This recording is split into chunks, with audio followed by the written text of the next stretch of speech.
Hello, কেমন আছো তোমরা সবাই? আশা করছি তোমরা সবাই ভালো আছো। আমি অনেক ভালো আছি। দেখো সকাল সকাল অনেক বৃষ্টি দিচ্ছিল, আর আমি এই তো স্নান টান করে এসে তারপরে দুপুরে রান্নাবান্না করছিলাম। মানে মাংস রান্না হয়ে গিয়েছে, তারপর দাদা বলছিল তার জন্য পনির ফ্রাই করতে, তো ওইটাই আমি পনিরটা দাদাকে ফ্রাই করে দিচ্ছিলাম। তো এই তো দেখো আমার সাথে আমার টুনুও ছিল, মানে যে বিড়াল। তো এই তো এবার পনিরগুলো আমি ভেজে নেব সিম্পল এভাবে, নুন আর হলুদ দিয়ে ভালো করে ভেজে নিলাম। তো পনির টনির ভেজে তারপরে আমি ভাত খেতে বসলাম। দেখো আমি পনির নিইনি, আমি শুধু মাংস দিয়ে ভাত খাচ্ছি। তারপরে ভাতটা খেয়ে অল্প টাইম বসেছিলাম, দেখছিলাম অনেক বৃষ্টি দিচ্ছে। তো বৃষ্টি দেখে আমি ঘুমিয়ে পড়েছিলাম, কি করব আর। তো ঘুম থেকে উঠে ফ্রেশ হয়ে চাটা খেয়ে তারপরে রাত্রে রান্নাবান্নার প্রিপারেশন নিচ্ছিলাম। তো দেখো আজকে একটা স্পেশাল মানে জিনিস বানাবো, তো সেটাই তোমাদের সাথে শেয়ার করব। দেখো আমি বানাবো চাল কুমড়ো দিয়ে পুর। তো তোমরা কে কে খেতে ভালোবাসো অবশ্যই কমেন্ট করে জানাবে। এই দেখো আমি পেঁয়াজটা ফ্রাই করে তারপরে এখানে আদা না রসুন লঙ্কা কাঁচা লঙ্কা বাটা পেঁয়াজ বাটা দিয়ে দিলাম। এটা এবার চাটনি বানাবো। এটা সাথে দিয়েছিলাম শুকনা মাছ দিয়ে চাটনিটা বানাবো। তো এই তো চাটনি হয়ে গেল প্রায়।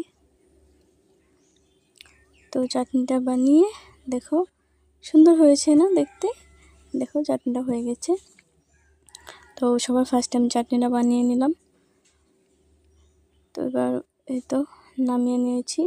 এবার সেই একই কড়াইয়ে আমি জল দিয়ে দেবো। এই তো জল দিয়ে দিলাম।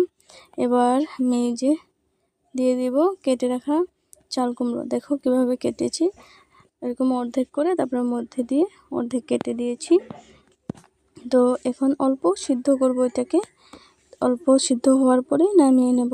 তারপরে নামিয়ে এটার মধ্যে দেখো মা করে দিচ্ছিল, ভিতরে এই চাটনিটা যে বানিয়ে রেখেছিলাম সেটা দিয়ে দিলাম ভরিয়ে। তারপরে এখানে এই যে চালের গুঁড়ো, সাথে অল্প নুন হলুদ আরও লঙ্কার গুঁড়ো।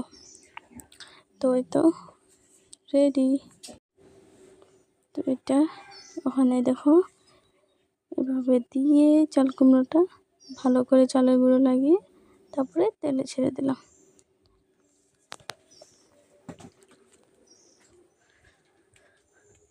এবার আরও একটা দিচ্ছি, তো সেম প্রসেস। তো এবার আবার দিয়ে দিলাম তেলে। এবার ভালো করে ভেজে নেব। প্রথমে দুটো করে ভাজে দেখছিলাম আমি, মানে কীরকম হয়। তো দেখো এটা তেলটা উপরে দিয়ে দিলে না এরকম হয় না, তো আমি সেটা ভুলে গিয়েছিলাম, তার জন্য এরকম লেগে যাচ্ছিলো কড়াইয়ে। তো এই তো দেখো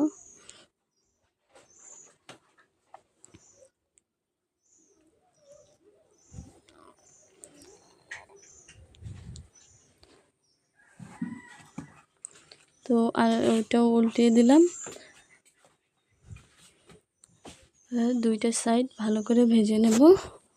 দেখো প্রায় হয়েই গিয়েছে। এরকম করে আমি সবগুলো পুর ভেজে নেব।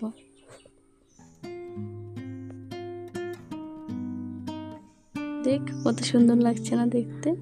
দেখো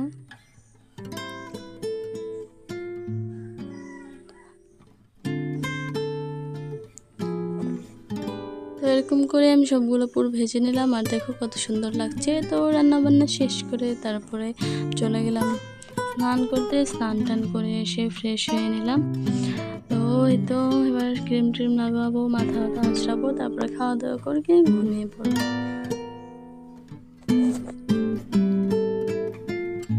অনেক গরম। তো এই তো এবার আমি ক্রিম লাগাচ্ছি।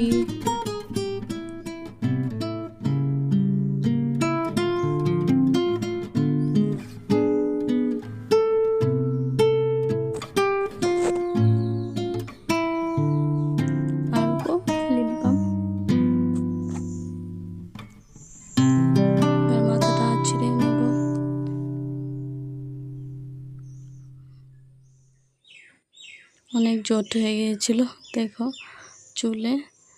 তো তো এবার ভালো করে আঁচড়ে তারপরে ঘুমাবো। না না হলে না কি হয়, মানে পুরো জাবরা হয়ে যায় চুলগুলো। রাত্রে ঘুমানোর পরে সকালে উঠে দেখি পুরো জাবরা হয়ে গিয়েছে। তার জন্য রাত্রে চুলটা আঁচড়ে তারপরে ঘুমাই, তাহলে অল্প কম মানে জাবরা হয় চুলটা, নাহলে পুরো লেগে লেগে থাকে। দেখো কত সুন্দর করে আমি রেডি হচ্ছি ভাত খাওয়ার জন্যে।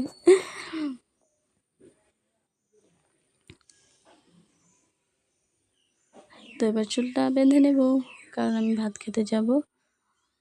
তো হালকা করে চুলটা বেঁধে নিলাম। তো আজকের জন্য এতটুকু। কেমন লাগলো অবশ্যই জানাবে। Bye bye.